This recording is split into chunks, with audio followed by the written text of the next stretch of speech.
Hello y'all, I am back again for another video along with being back on this exercise bike, y'all. So this video is going to be about the narcissist and phone numbers. And just to let you know ahead of time, I am also going to go over empathic examples of phone numbers. And once I get into this video, you will know what I mean. The narcissist and phone numbers. However, as I said, I will lay out some examples of how it works when it's actually someone that's empathic. And the reason I am doing this video on this subject is for survival tips for you and me and others. Okay, so check this out, y'all.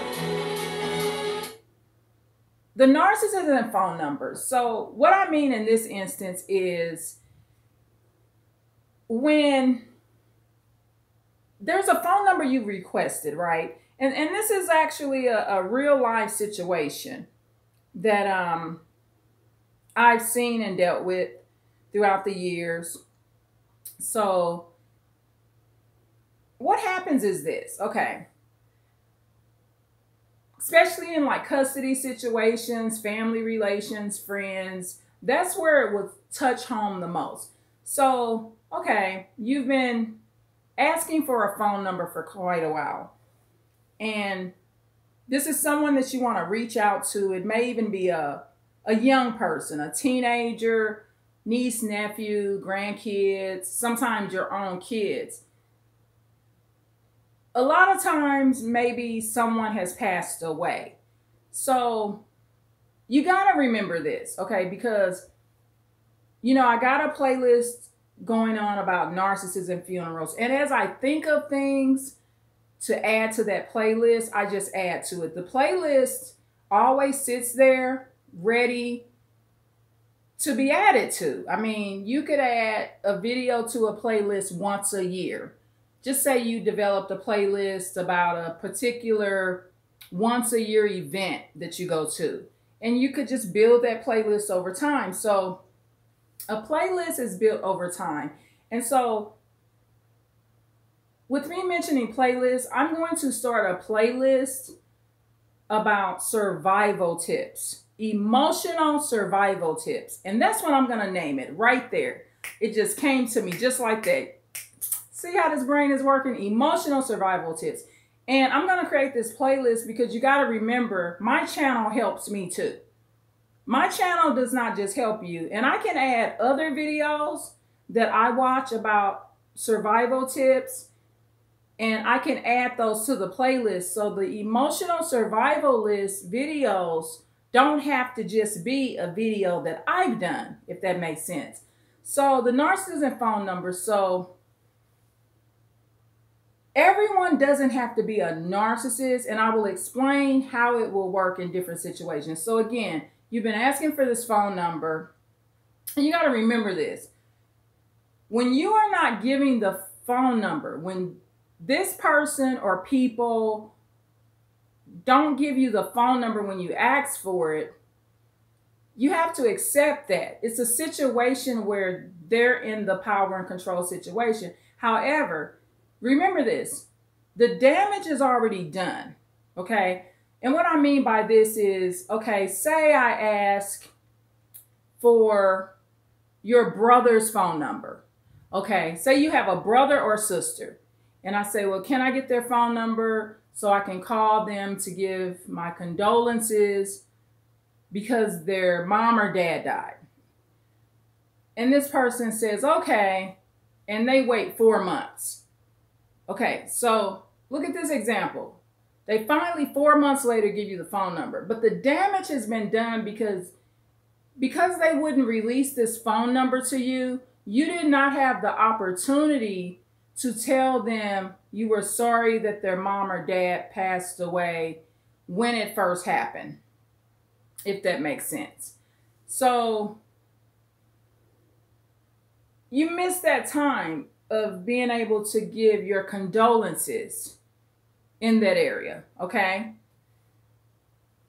And so the damage has been done. However, sometimes maybe the damage wasn't done because maybe this person is struggling to grieve, and this may be the perfect time they need to hear from you. So it can go either way. But in a lot of times there has been some damage done. However, the Lord works in mysterious ways, and he has a time and place for everything. So what happens with empathic people, and this is one thing that's happened with me throughout my life, I'm very emotional. So I'm happy for good news. I'm excited. I want to bond with family and friends and things like that. And there's an emotion that takes over. So this survival tip for this emotional survival tip for this video regarding this phone number is to first calm down. So calm down and think logic and reasoning over emotion. This is something I learned from a very great YouTuber that's actually a psychopathic narcissist. And this is one thing this gentleman teaches: logic and reasoning. Emotions can make things go the wrong way. So this is a survival tip. I'm going to give you a pure example of how you can handle this. So you got to remember this. If you stay focused on your schedule and you try not to interrupt your schedule when it's not a pure emergency. So you've been given the phone number that you've been asking for, but nobody's hurt, nobody's harmed.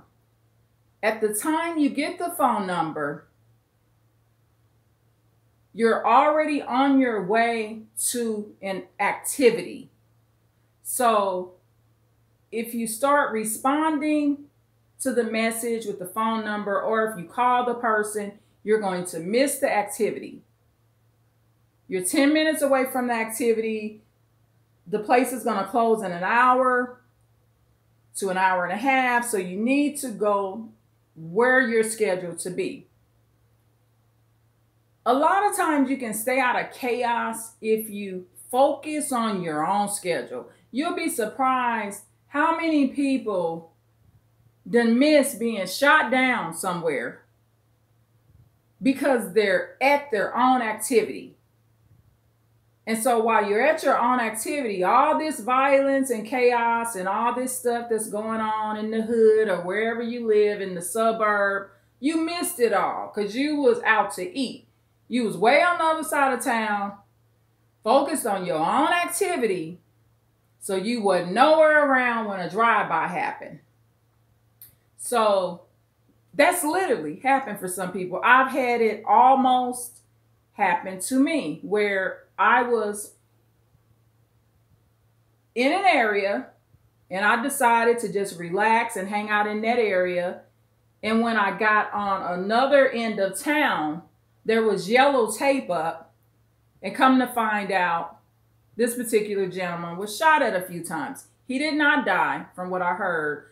He survived. However, I missed all of that because I was focused on where I was at. So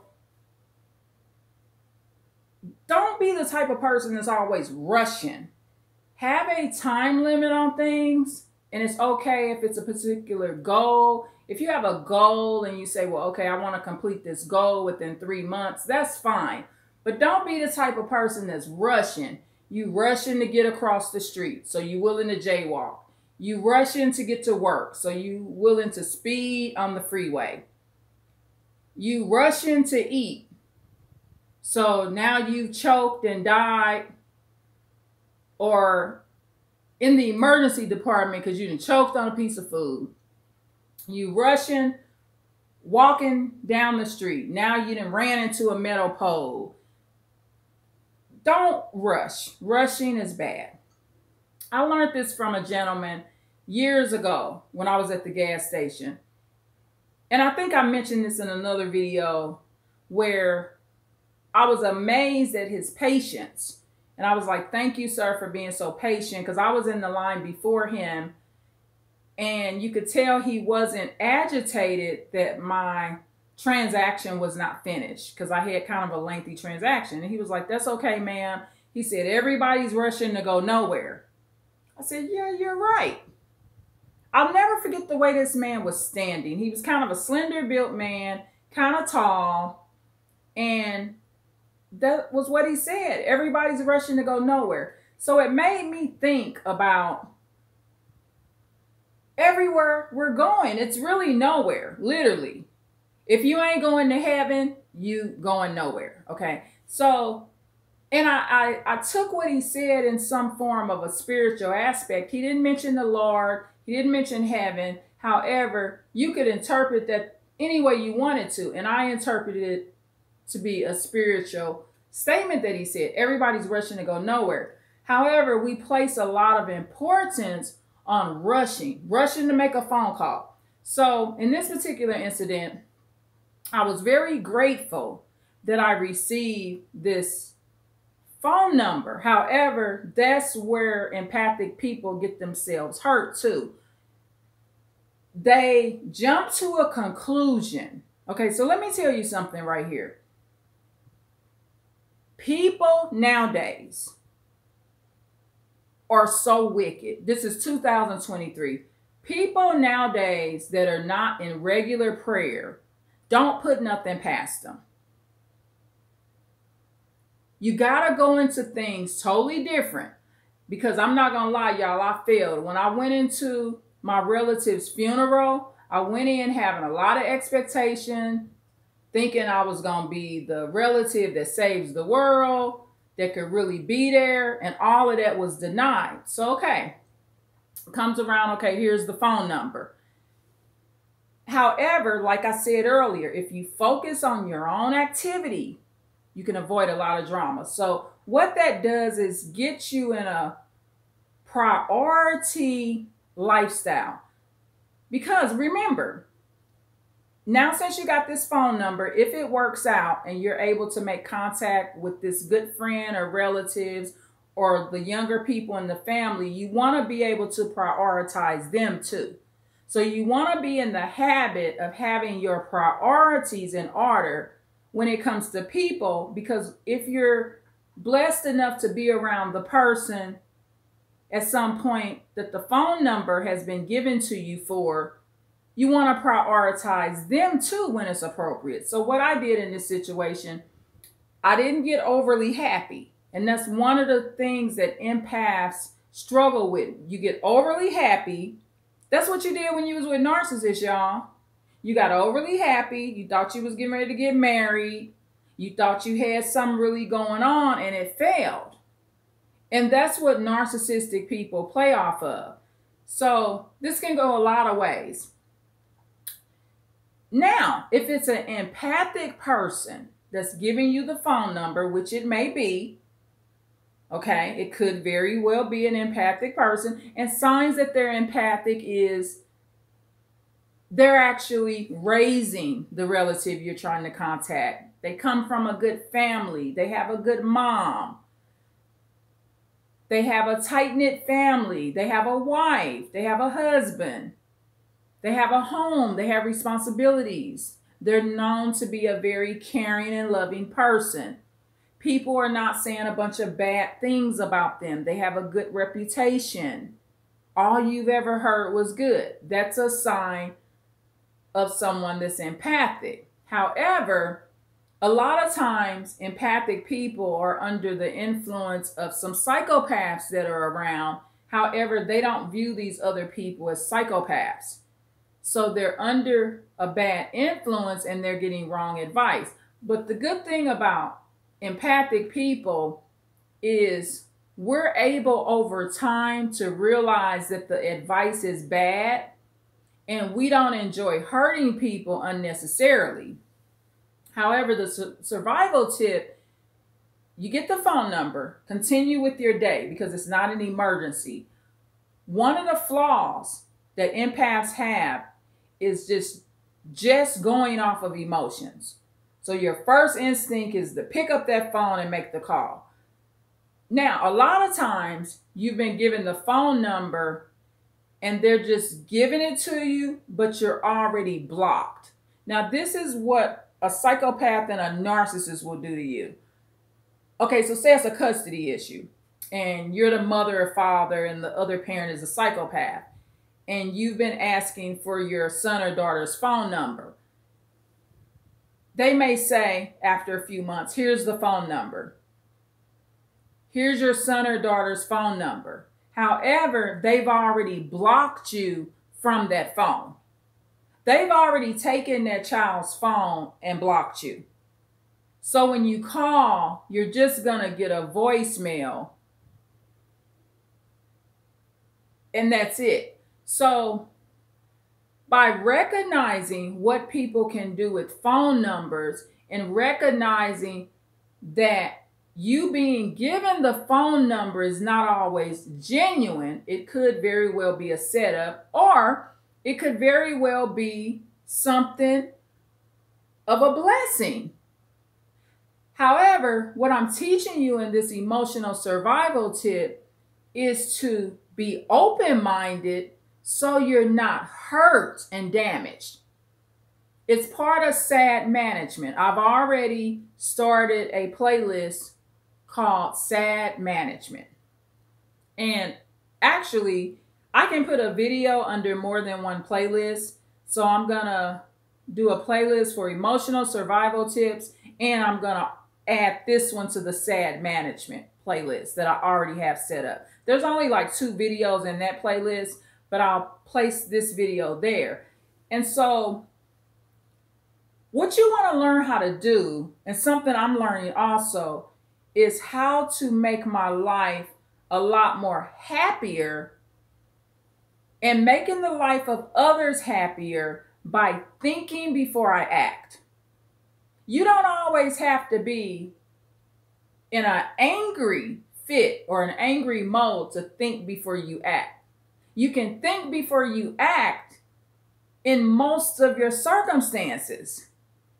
It doesn't have to be just an angry thing. Like when I received this message, I was happy. However, like I said, I was on my way to an activity. You also want to be mindful of how late you're sending messages. So where I'm at on the West Coast, I would rather send the message a little earlier because it was getting late. So it's okay. I mean, it took that person a week, almost a week or 2 weeks to get back to me. So if it takes you a couple of days to get back to them, it's okay. Because you want to write the right thing. You want to say the right thing. You don't want to over dramatize it and make the situation worse. A lot of times people are sensitive, and so are you. So am I. So it also calms anxiety. You go into all situations calm. Go into all situations worry-free. Because at the end of the day, if this person that you're trying to reach out to does not live in your home, they are a teenager, an adult, an elderly person, a youth, a preschooler, toddler, whatever they are. If they do not live in your home, you are not fully responsible for this person. So there's no need for you to be worried about this person. They're okay. They're in the good hands of someone else, which is the individual that's giving you the phone number. So by you being open-minded, so if you're in this situation and you heard this video and you say, somebody did just give me a phone number. Okay, I see where she's going with this. And then you call over and over. You can leave a comment here and say, yep, you was right. They had me blocked. I called over and over. It's a protection for you. That way, you're not going through life on an up and down roller coaster. 1 minute you upset, 1 minute you not. You're learning survival tips that will make it where you're not ruining your days. And also, you're not ruining the days of others.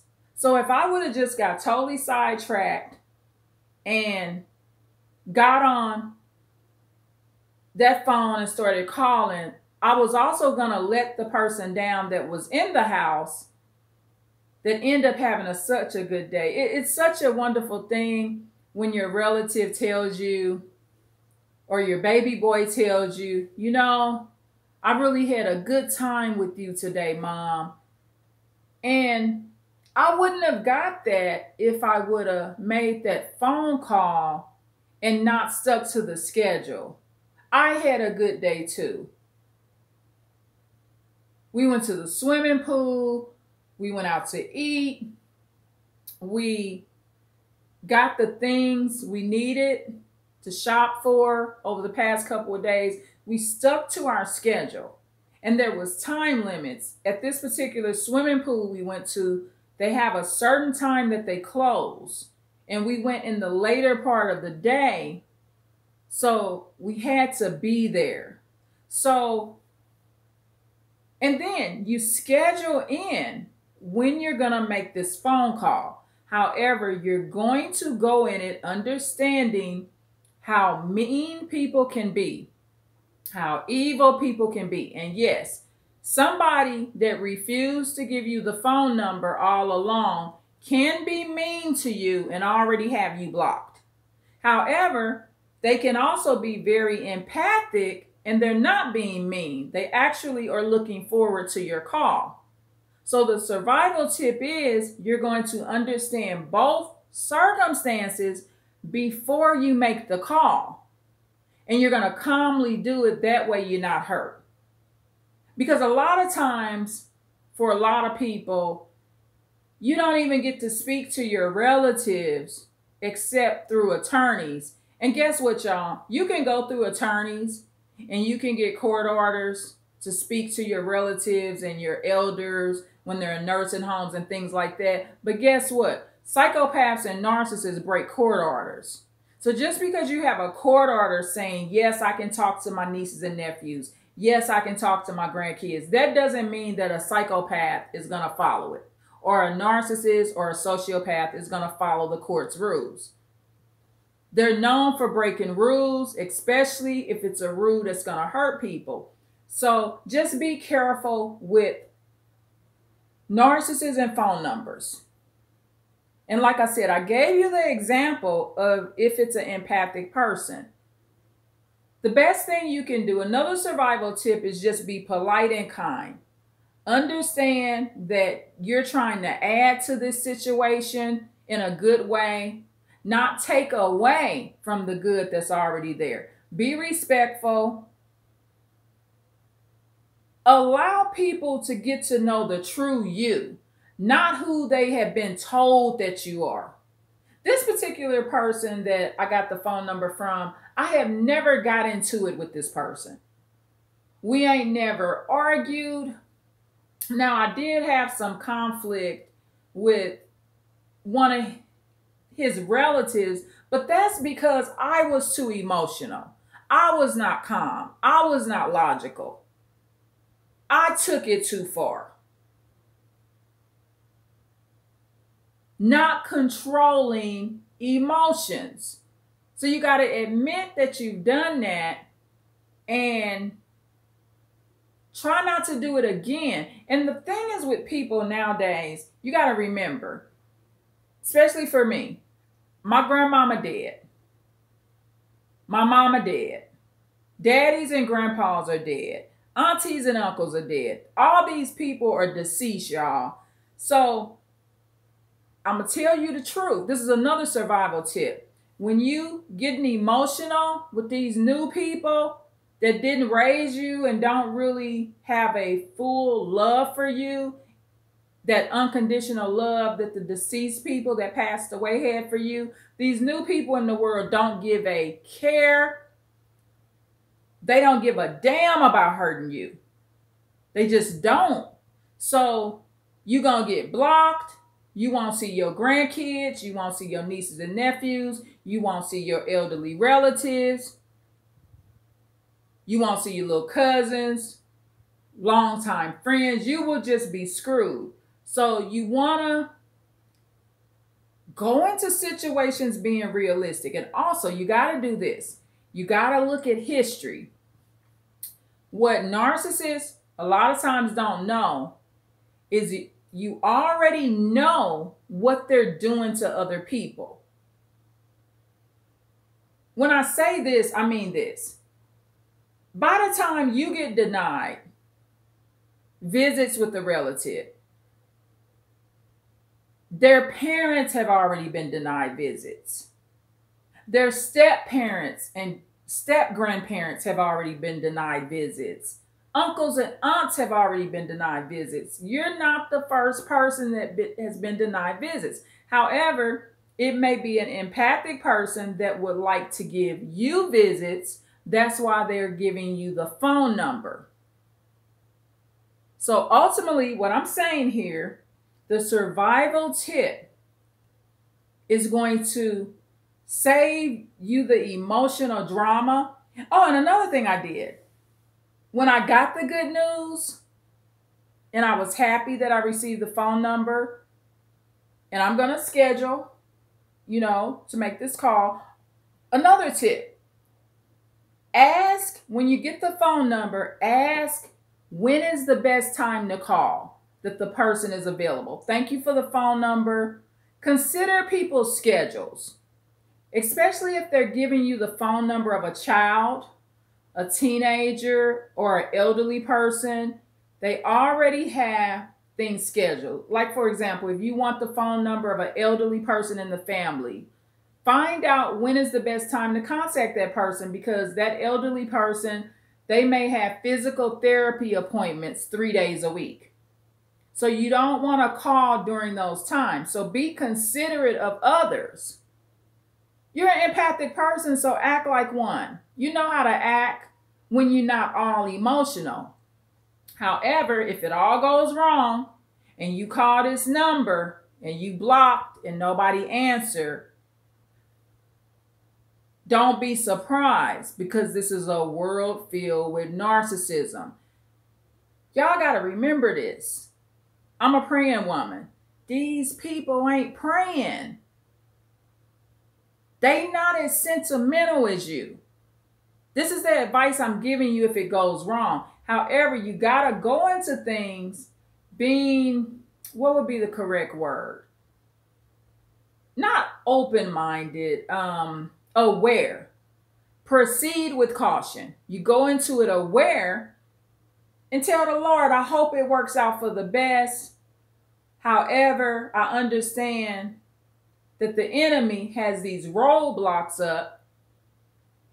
And Lord, this 2023, I don't put nothing past nobody.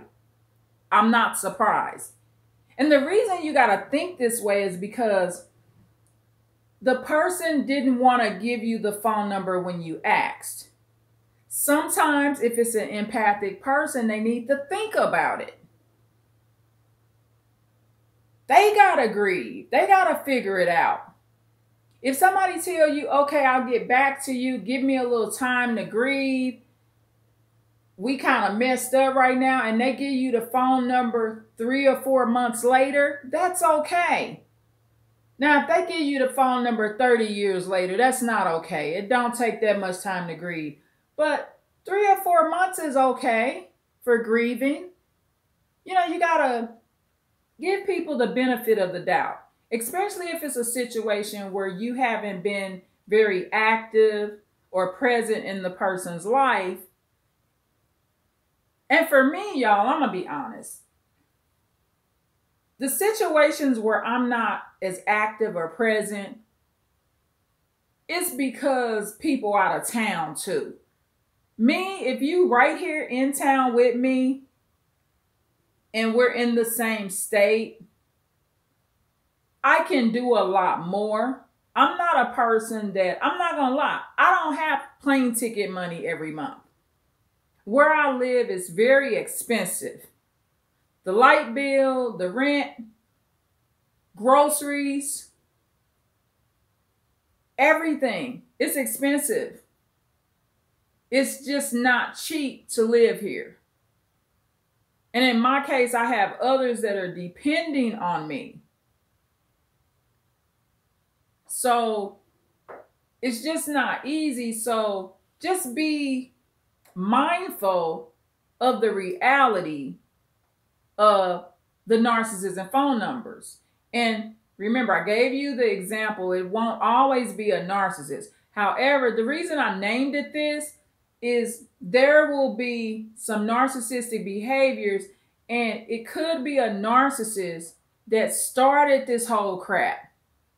You didn't get the phone number because the other psychopath kind of hidden around to the empath to not let you talk to the people. It happens that way, y'all. You got a lot of enemies that work behind the scenes against you. These are non-praying men and women. Men and women filled with addictions themselves. I don't care if they're functional addicts.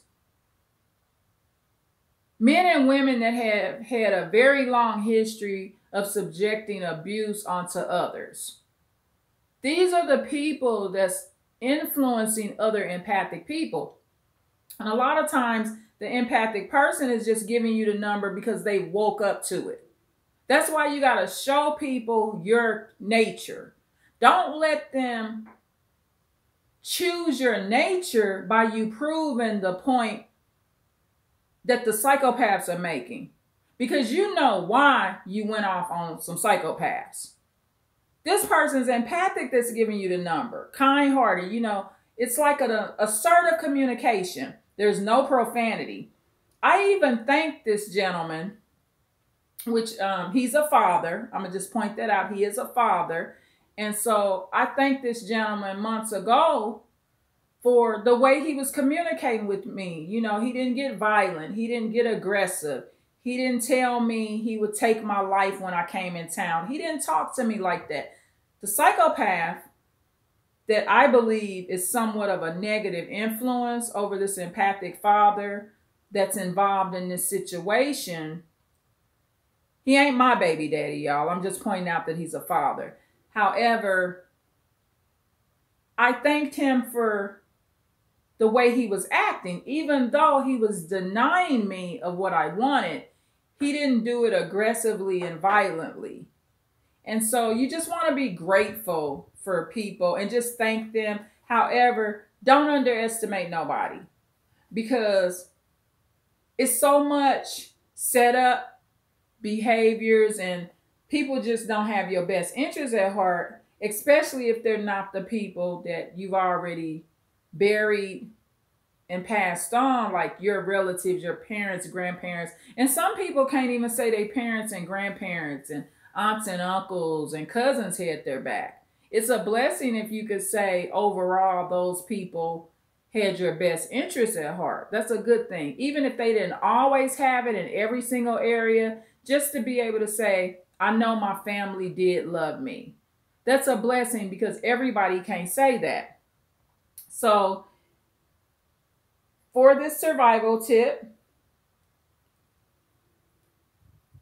you're going to go into it with your head up, positive, and go in everything praying, y'all. Don't go in nothing not praying. You got to already be praying before you go into it. And stay praying after. And that's when you'll get your best result.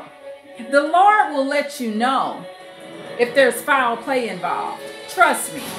If there's foul play involved, you will know it as soon as you start calling that number. And what you're going to do, if that's the case, pray for that brother or sister.